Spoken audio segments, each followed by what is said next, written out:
पर बने रहे। बहुत बहुत शुक्रिया करूंगा सभी का। आगे बढ़ते बात करते एक और बड़ी खबर की पाकिस्तान में इस समय एक लेख को लेकर जेन जी का गुस्सा उबाल पर है।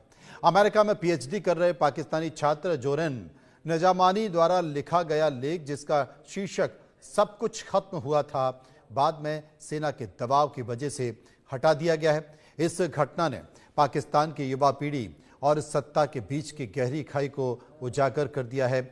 अमेरिका में पीएचडी करने वाले पाकिस्तानी छात्र जोरेन निजामानी ने पाकिस्तानी अखबार द एक्सप्रेस ट्रिब्यून में 1 जनवरी को सब कुछ खत्म हुआ टाइटल से एक लेख छपवाया। इसके साथ विश्वविद्यालय से क्रिमिनोलॉजी की पढ़ाई कर रहे जोरेन ने अपने लेख में सत्तासीन उम्र दराज नेता और सेना पर कड़ा प्रहार किया। उन्होंने लिखा, पाकिस्तान में जो भी उम्र दराज लोग सत्ता में हैं, उनका खेल खत्म हो चुका है। युवा पीढ़ी आपके झांसे में नहीं आ रही है। आप स्कूल और कॉलेजों में कितने भी सेमिनार कर लें, लेकिन आप युवाओं में देशभक्ति की भावना नहीं जगा सकते।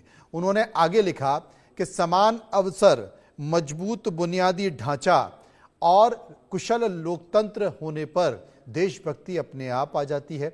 जब आप अपने लोगों की बुनियादी सुविधाओं का ध्यान रखेंगे, लोगों के अधिकार सुनिश्चित करेंगे, तो आपको स्कूल कॉलेज में जाकर स्टूडेंट को बताना नहीं पड़ेगा कि आप कितने प्यारे हैं। लेख को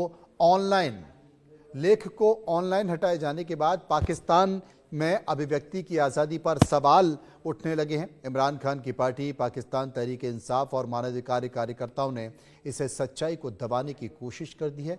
पूर्व प्रधानमंत्री मुनीर सलाही ने इसे नीति निर्माण करने वाली पीढ़ी के लिए एक रियलिटी चेक बताया है। पाकिस्तान का एक छात्र जो अमेरिका में पीएचडी कर रहा है, जिसका नाम है निजामानी, उसने कुछ ऐसी बातें कह दी हैं जिनसे जेन जी यानी कि उसकी उम्र के लोगों में एक भयंकर उबाल आ गया है। उसने सबसे पहले कहा कि सब कुछ खत्म हुआ, तो लोगों को लगा कि यकीनन पाकिस्तान की यही स्थिति है। फिर उसने कहा कि उम्र दराज लोगों का खेल अब खत्म हो चुका। लोगों को लगा कि ये शहबाज शरीफ और इनके बड़े भाई और इनके चाचे मामे ये सब अब उम्र दराज हो चुके हैं। फिर उसने ये तक कह दिया कि अब हम तुम्हारे झांसे में आने वाले नहीं हैं। यानी कि ऐसे शब्द जो बिल्कुल दिल में उतर गए, उसकी वजह से पूरे पाकिस्तान के अंदर एक जेन जी आंदोलन प्रारंभ होने का खतरा भयंकर बढ़ गया है।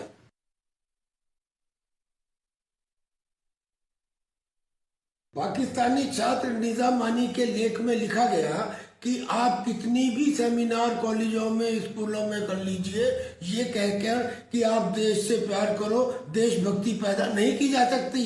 अब हम आपके झांसे में आने वाले नहीं हैं। देशभक्ति स्वयं ही आ जाती है अगर इक्वल अपॉर्चुनिटीज हो, स्ट्रॉन्ग इंफ्रास्ट्रक्चर हो, एफिशिएंट गवर्नेंस हो।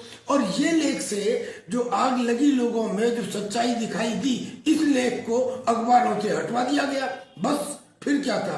फिर चाहे वहां पे वकील हो, डॉक्टर हो, इंजीनियर हो, पढ़े लिखे लोग हो, बुद्धि वर्ग हो, थिंक टैंक हो, या वहां के ह्यूमन राइट्स के लोग हो, सब ने कहा कि ये तो अभिव्यक्ति की आजादी के ऊपर बहुत बड़ा अंकुश है।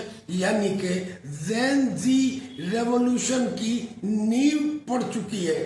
सदाकत हो तो खुद पे खुद चले आते हैं दिल खींचे, हकीकत खुद को मनवा लेती है, मानी नहीं जाती। पाकिस्तान में जिस प्रकार से हम देखते हैं कि वाक अभिव्यक्ति की स्वतंत्रता पर जिस प्रकार से कंट्रोल किया जा रहा है और जिस प्रकार से उस आर्टिकल को बैन किया गया, हटाया गया, यह दिखता है कि पाकिस्तान में किस प्रकार का पैनिक है और किस प्रकार का तनाव, किस प्रकार का टेंशन वहां पर क्रिएट है।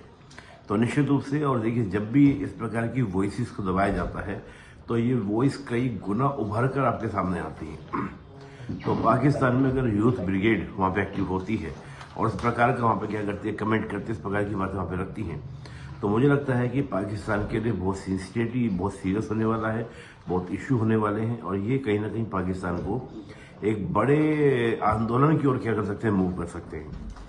और हमने इतिहास देखा है पाकिस्तान का कि 1971 में उसी प्रकार की शुरुआत हुई थी जो आज बांग्लादेश है, और धीरे धीरे फिर इसके क्या हुए, पार्टीशन हुए।